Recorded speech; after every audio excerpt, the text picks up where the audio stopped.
시청자 여러분 안녕하십니까? 뉴스플러스 시작하겠습니다.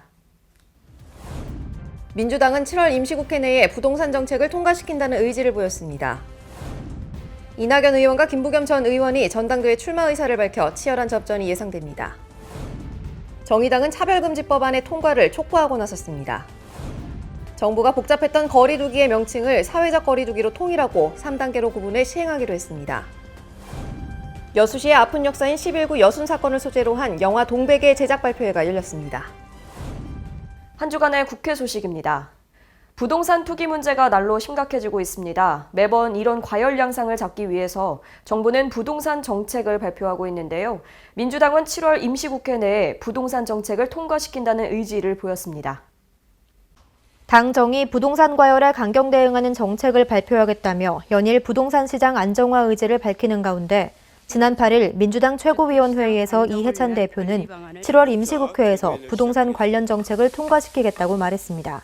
가능한 한 7월 달에 할 수 있는 조치는 7월 달 중에 임시국회에서 하고 또 부족한 것은 더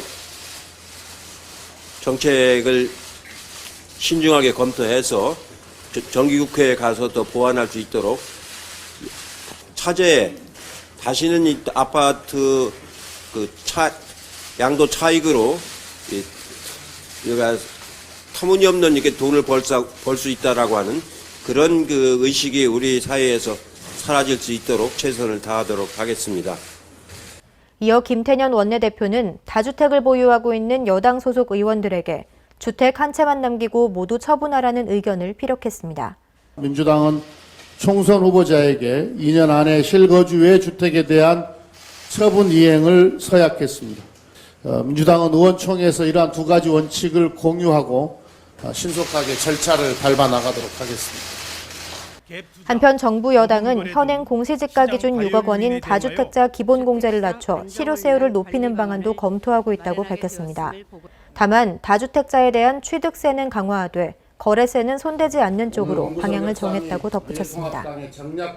8월 전당대회가 머지않았는데요. 이낙연 의원과 김부겸 전 의원이 출마 의사를 밝혀 치열한 접전이 예상됩니다.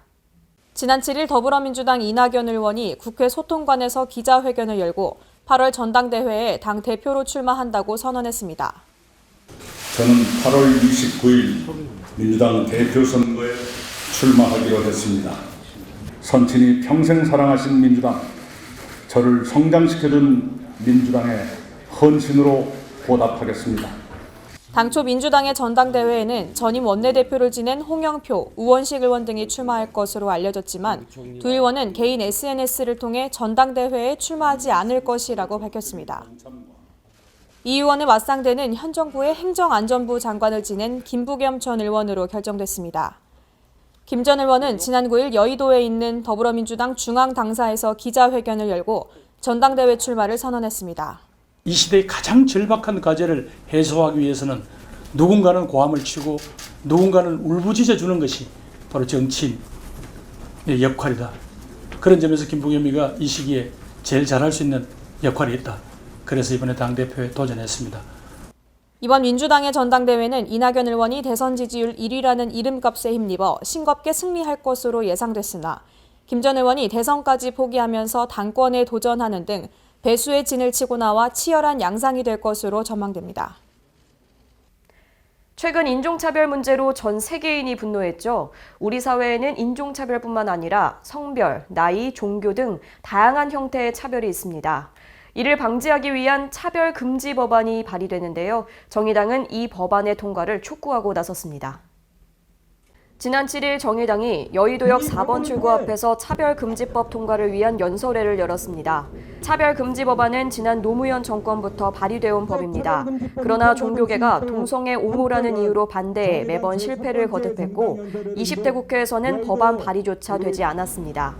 정의당은 코로나19로 인해 우리 국민의 인식이 많이 변했다며 지금이야말로 차별금지법을 통과시킬 수 있는 적기라고 판단했습니다. 이날 현장에는 정의당 의원들이 총집합해 이번 법안을 통과시켜야 한다고 목소리를 냈습니다. 모든 성착취의 본질은 성차별에 있습니다.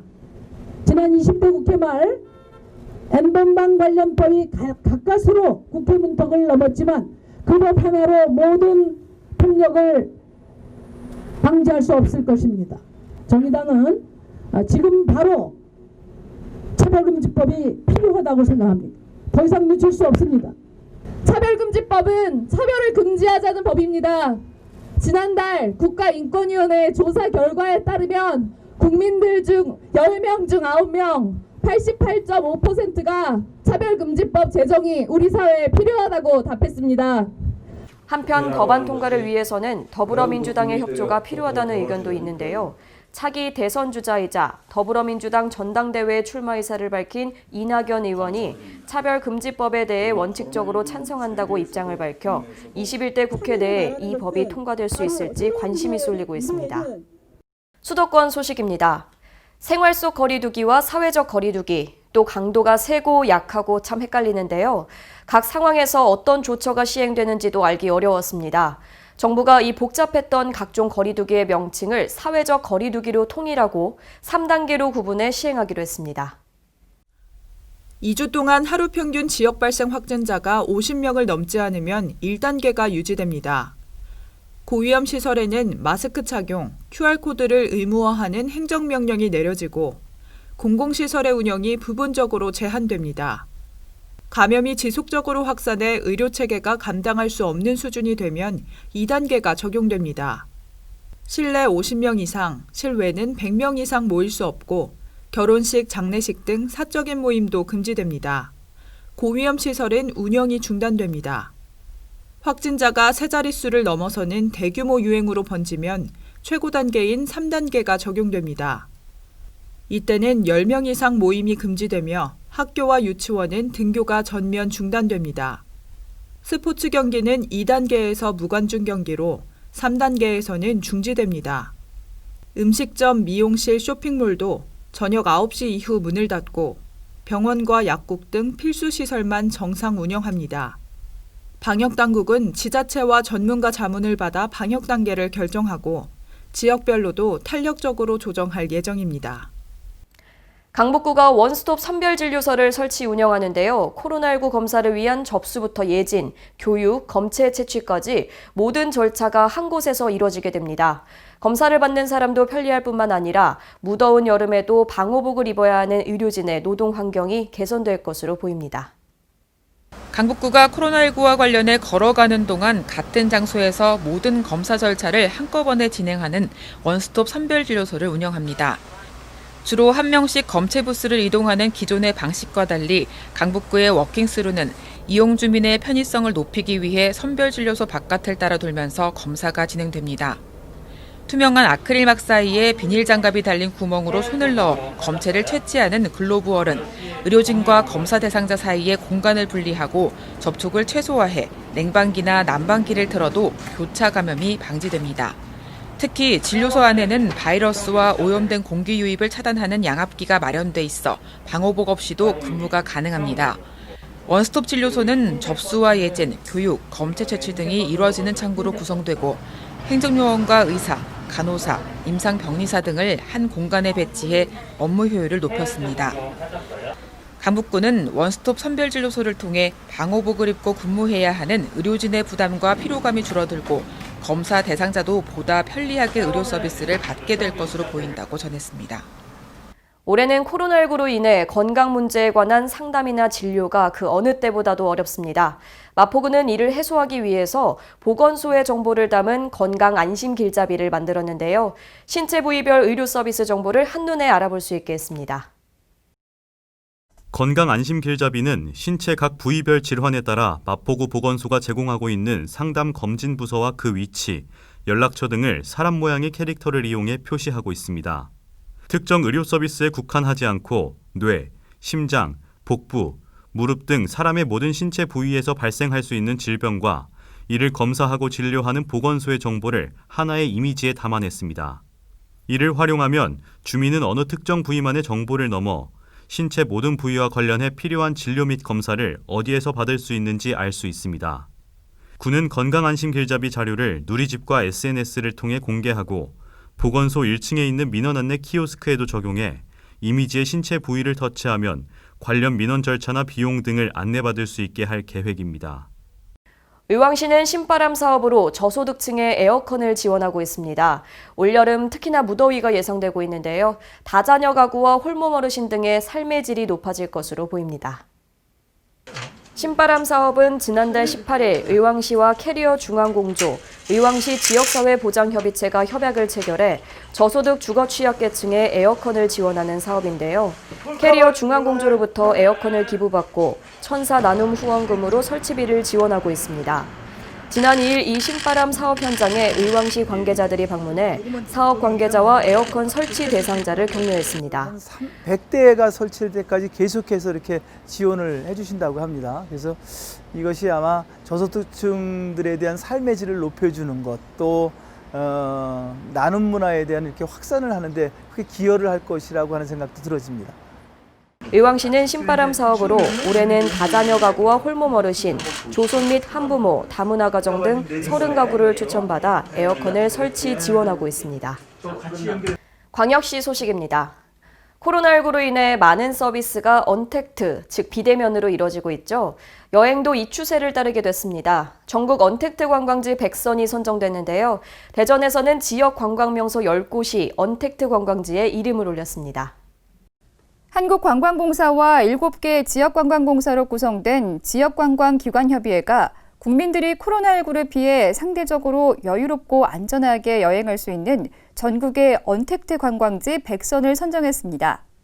전국적인 명소가 다수 포함된 언택트 관광지 100선에 선정된 대전의 명소는 장태산 자연휴양림, 한밭수목원, 만인산 자연휴양림, 뿌리공원, 국립대전현충원 등 10곳입니다. 이에 시는 최근 변화하고 있는 여행 추세에 맞춰 신규 관광 콘텐츠를 지속적으로 발굴해 안전여행 문화를 정착시키고 대전여행 활성화에도 더욱 힘쓸 계획입니다.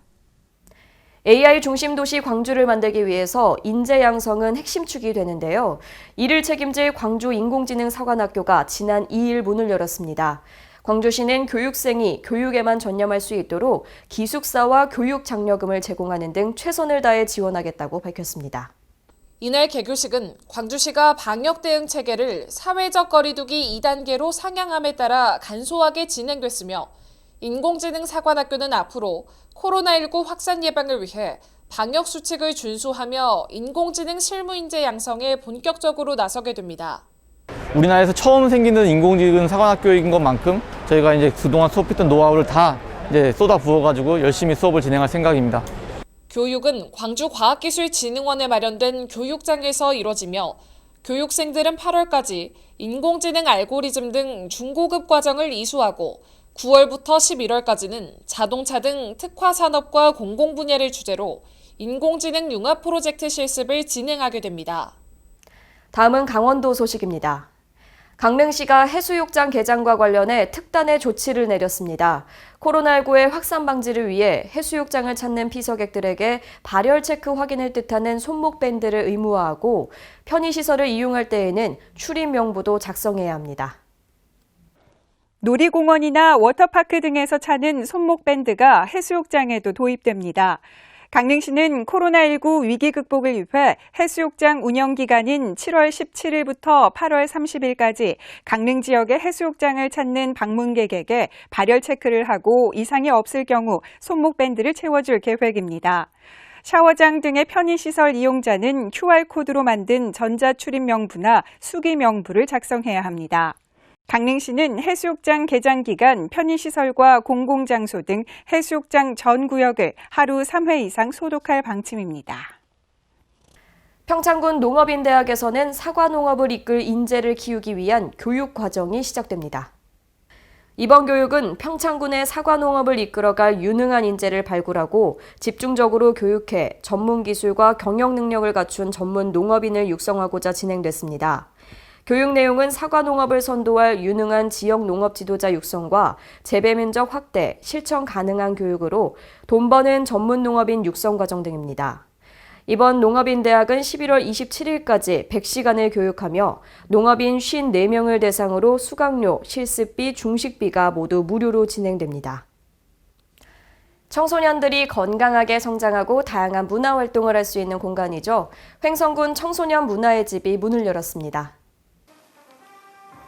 횡성군 둔내면 둔내종합체육공원 내에 위치한 횡성군 청소년 문화의집이 지난 29일 장신상 횡성군수를 비롯한 교육관계자, 지역주민 등이 참석한 가운데 준공식을 개최했습니다.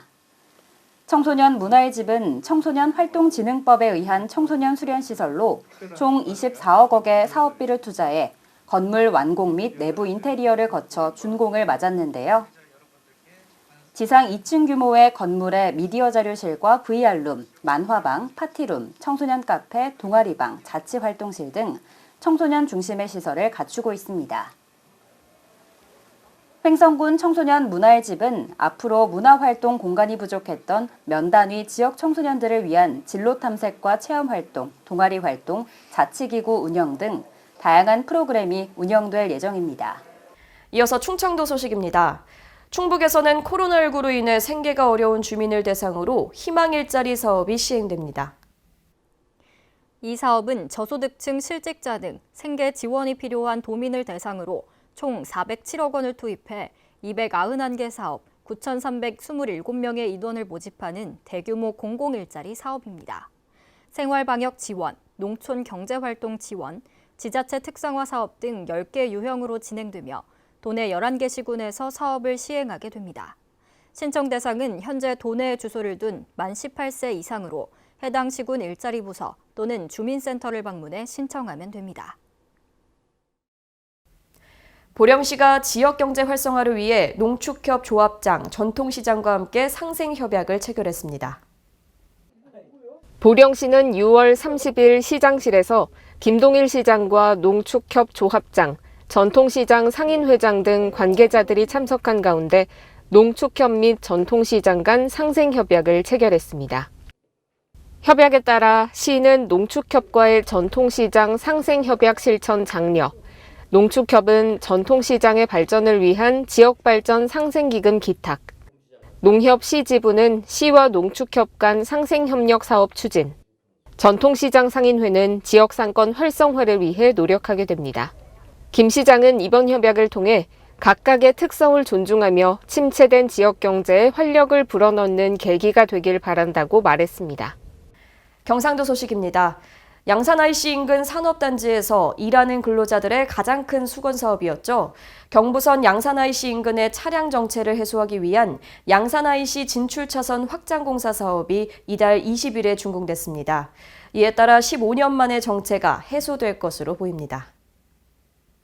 한국도로공사가 주관한 양산 IC 진출부 차선 확장 공사는 경부선 양산 톨게이트와 국도 35호선을 연결하는 병목 구간에 대해 상북 방향 우회선 차선을 확장하는 사업으로 국비 3억 5천만 원을 투입해 지난 4월부터 약 3개월간 추진했습니다. 시에 따르면 경부선 양산 IC 주변은 평일 출근 시간대에만 휴일보다 2배 높은 7,000대 이상의 교통량을 보여 이번 공사로 출근 시간이 20-30분 정도 단축될 것으로 보입니다. 그동안 양산시는 수년간 한국도로공사 측의 근본적인 해결을 요구하는 등 관계부서와의 현장 행정을 추진해왔습니다. 포항시는 포스텍과 함께 세계 최고 수준의 인공지능 인력을 양성합니다. 인공지능 대학원과 연구원이 문을 열고 인공지능 융합 산업도시로의 발돋움을 시작했습니다. 지난 1일 포항공과대학교 인공지능연구원에서 인공지능 대학원 및 연구원 개원식이 열렸습니다. 이날 개원식에는 이강덕 포항시장, 포스코, 하이닉스 등 다양한 기관이 참석해 인공지능 대학원 및 연구원에 대한 기대감을 나타냈습니다. 포스텍은 컴퓨터 비전, 데이터 마이닝 등 인공지능 주요 분야에서 국내 최고 수준의 역량을 보유하고 있습니다.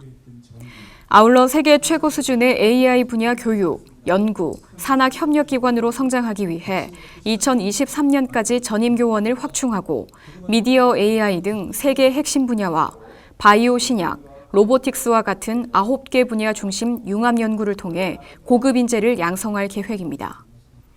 포항시는 인공지능대학원이 바이오 기업 및 연구기관과의 융합 연구를 통해 포항의 바이오 산업 클러스터를 조성하는 데 핵심 역할을 할 수 있도록 다양한 지원 방안을 마련합니다. 또 포스텍, 포스코와 함께 강소연구개발특구를 중심으로 벤처밸리와 연계한 AI 벤처 생태계도 조성할 예정입니다. 이어서 전라도 소식입니다. 여수시의 아픈 역사인 11구 여순 사건을 소재로 한 영화 동백의 제작 발표회가 열렸습니다. 영화 동백은 여순 사건 부역자로 아버지를 잃은 노인 황순철과 가해자의 딸 장현실의 세대를 이어온 악연을 풀기 위한 갈등과 복수, 그리고 화해와 용서를 담은 영화입니다. 아름다운 여수의 풍경을 배경 삼아 박근영, 김보미, 신복숙 등 국내 연기파 배우들의 열연으로 70여 년이 지난 현재까지 이어지는 여순 사건의 아픈 역사를 그려낼 예정입니다. 이번에 제작되는 영화 동백은 6월 말 크랭크인에 들어갔으며 9월 중 시민을 대상으로 하는 시사회와 국회 방문 시사회를 열고 내년 2월 베를린 영화제에 출품할 예정입니다. 군산시에서는 시민들의 경제적 부담을 줄이기 위해서 생활 공구를 무료로 대여해주고 있는데요. 시민들의 반응 또한 긍정적입니다. 황인화 기자가 보도합니다. 군산시에서 운영하고 있는 생활공구 무료 대여 사업이 시민들로부터 호응을 받고 있습니다. 생활공구 대여 사업은 구매가 부담스럽지만 생활에 꼭 필요한 생활공구를 읍면동 주민센터에서 무료로 대여해 줌으로써 시민들의 경제적 부담을 줄이기 위해 진행되었습니다. 군산시에 거주하는 시민이면 누구나 신분증을 지참하고 가까운 읍면동 주민센터를 방문해서 신청하면 원하는 공구를 편리하게 대여할 수 있으며 사전에 공급 위치 여부를 확인하고 방문하면 됩니다. 군산시 관계자는 시민들의 생활공구 대여 사업에 대한 호응이 좋은 만큼 이 사업에 대한 모니터링 및 의견 수렴 등을 지속적으로 추진해 시민들이 생활공구를 이용하는 데 있어 불편함이 없도록 사업을 추진해 나가겠다라고 말했습니다. 지금까지 전북에서 황인아였습니다. 코로나19의 장기화로 중소기업들이 적지 않은 피해를 보고 있죠. 익산시에서는 이러한 피해를 극복하기 위해 특별 보증 업무 협약을 체결했습니다. 전북 익산시가 코로나19 확산으로 인한 중소기업 피해를 극복하기 위해 신용보증기금 및 기술보증기금과 힘내자 익산기업 상생 특별보증 업무 협약을 체결했습니다.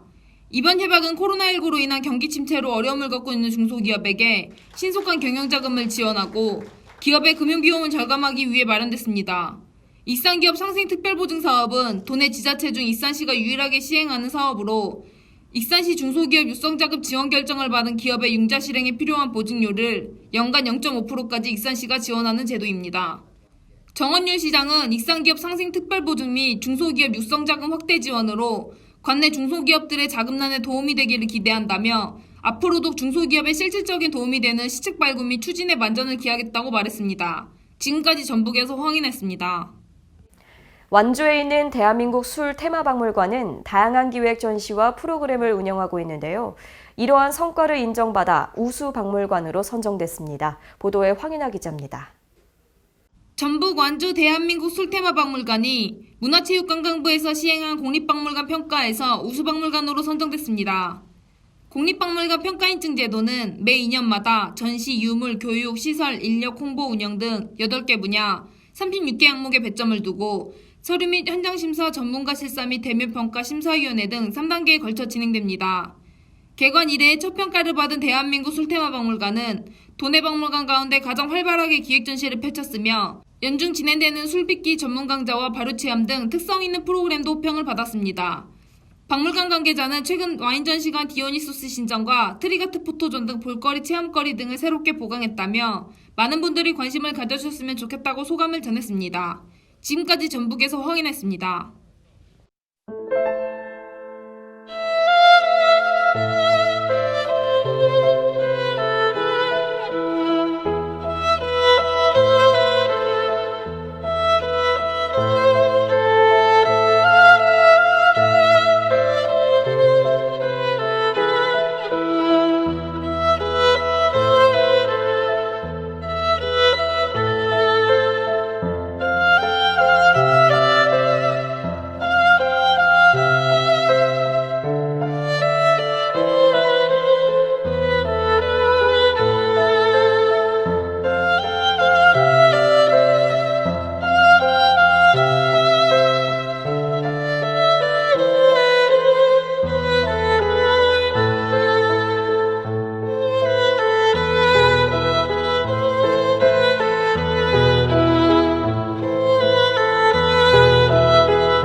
내일부터는 장맛비가 수그러들고 화창한 날씨가 이어지겠습니다. 야외 활동하시는 분들은 자외선 차단에 신경 써주시기 바랍니다. 뉴스플러스 마칩니다. 시청해주신 여러분 고맙습니다.